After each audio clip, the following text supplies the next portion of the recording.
Hey guys, this is Fleishman for Electronic Nightlife. We're here at Soundgarden, Philadelphia with Sied and Riel. Sied, thank you so much and welcome to Philadelphia. I understand this is your first time in Philly. I know I've seen you a bunch up in New York.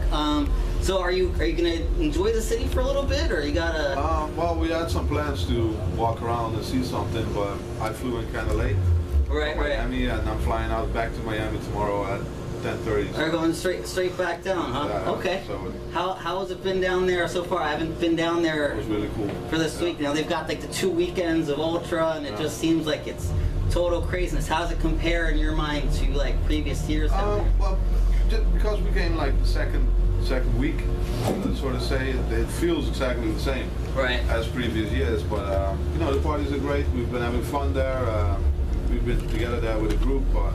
Our manager Stewart with Fila from Arling Fila, John O'Callaghan, Leon Bolia. So It must be like a great chance to just catch up with everybody, you know, and slip out. We're all friends, so we're in touch like almost on a daily basis with each other. Yeah. We're not, you know. It seems like if you follow like Twitter, it's like you guys are always like sending tracks back and forth. They're talking about. There's always like talking about something. Hanging out a week in Miami is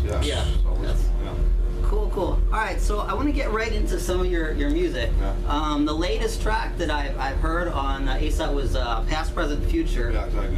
You know, I also watched your YouTube making of how you put that together. You know, I think it's a really good, like, has that uplifting, emotional feel to it, but also, has that pound, a good, beat to it. Was that a track that did you have like the idea for that in your mind for a little while? How did that come about in your mind? Was it that you sat down and just kind of No, it's like there's been a long period where I wasn't really sure what I wanted to do, when it came to like sound, because there's so many different things going on within trance, and I've tried some different stuff, and I was happy with that. But this last track, Past, Present, Future, when I was making it, it just felt right and me. Right. Because I did stuff like this. This is also how I came up with the name, like in the past. Yeah. For me, it's a combination of Rush, a track that I did back in 2008, and M&E. Right. It has that same feeling in the breakdown and then a big room riff, and it's more uplifting. It's trance, in my opinion. Absolutely, and it definitely has your seal. I feel like it definitely has this is why I love to do it. And for me, this is like not a new beginning, but basically back, at the point where I should have been all this time. Right. Yeah. Cool. Now, the last time I saw you up at Webster Hall, you had just released "Carved by Your Hands" with Temper Heart. Yeah, Temper Heart. Now, how did you end up working with her? Like, I think she has a great voice. I think that track just has a beautiful, the vocal track. How did you find out about her and start working with her? It was actually, I sent a few demos to Amada, and I asked them, like, can you help me, find a vocalist for this? And this was when "Carved by Your Hands" sounded completely different. So they sent it out to a couple of vocalists, and I heard her, the piece that she did, and that's the one I chose basically, and finished it, adjusted the track completely to what she gave me, her vocal part, and that's how we did it, and Amada was happy with it. We have an amazing West of All remix. I played this remix out more than the original. Oh yeah? I love this remix.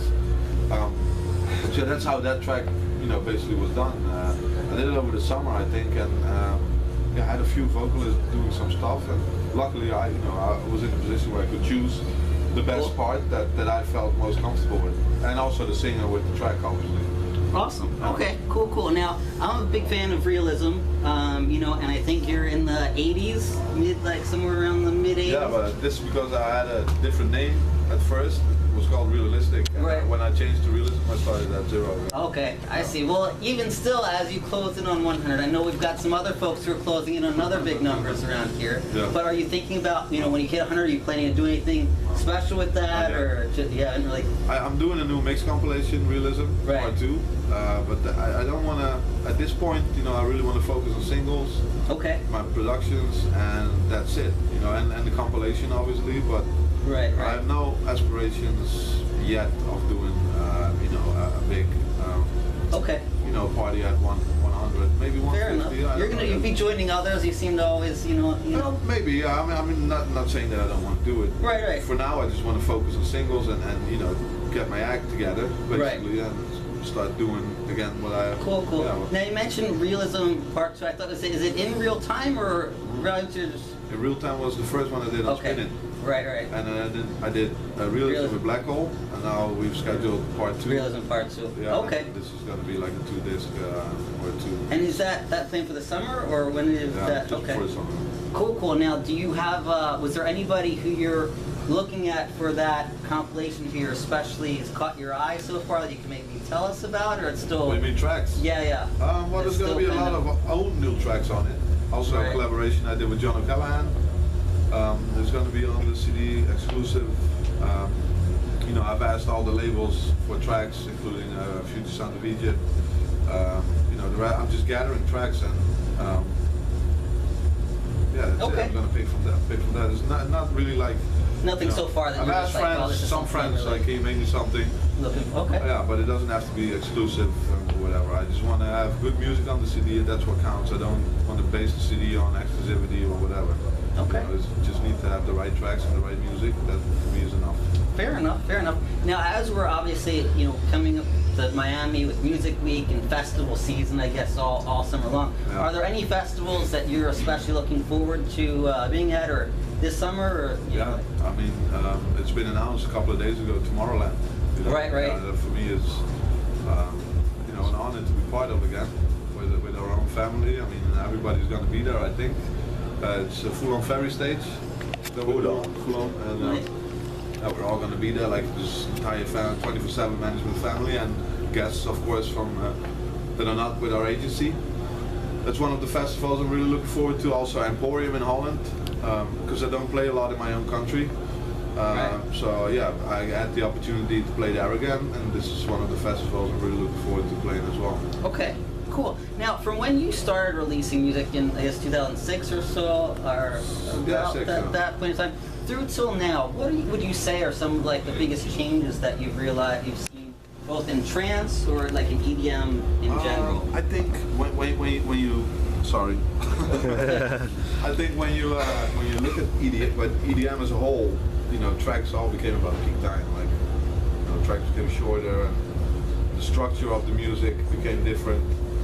And a lot of people are following that trend. Where I think now it's most important to, people long trance again, quality trance, including myself.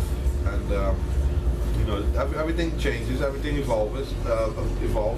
There's a natural progression. The same with humans or nature or whatever. But I think people now are really longing for quality trance, and not that crossover sound that basically find on every street corner when you listen to cabs driving by or coming out of a bar. Right. And I think this is a good thing. I mean, the trance has always been there, and it's a huge stream worldwide. And some people say, I hate to say it, but whenever I hear somebody say trance is dead, I literally want to smack it behind the ears. I was just going to ask you about that. I was like, when people ask you that, it's just like, you're not looking. You're just listening to the same things, shows. You're not even looking for new artists who are coming. The shows that we all do worldwide are amazing. Yeah. Every week, you're in 2-3 different countries if it's like the peak season. Right. It seems like if someone drops a track that sounds even remotely off, but they just some people don't hear it on the radio. Right. And then it's that. Yeah. And it's always the same question, or it's always the same statement.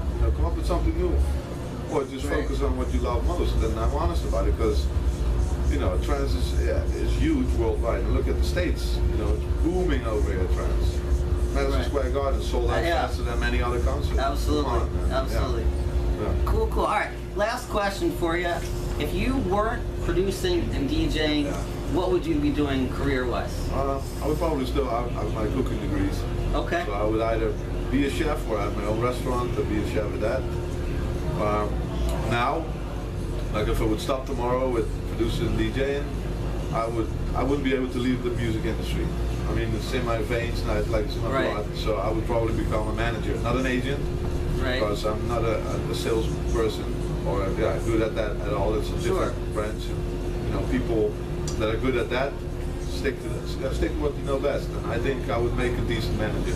Great. I'm not saying I would be the best, but you still have a lot. I would have to agree with that. Well, Sied, thank you very much for joining us, and welcome to Philadelphia. Thanks. Looking forward to your set. Take care, man. Thanks. Again, Fleishman,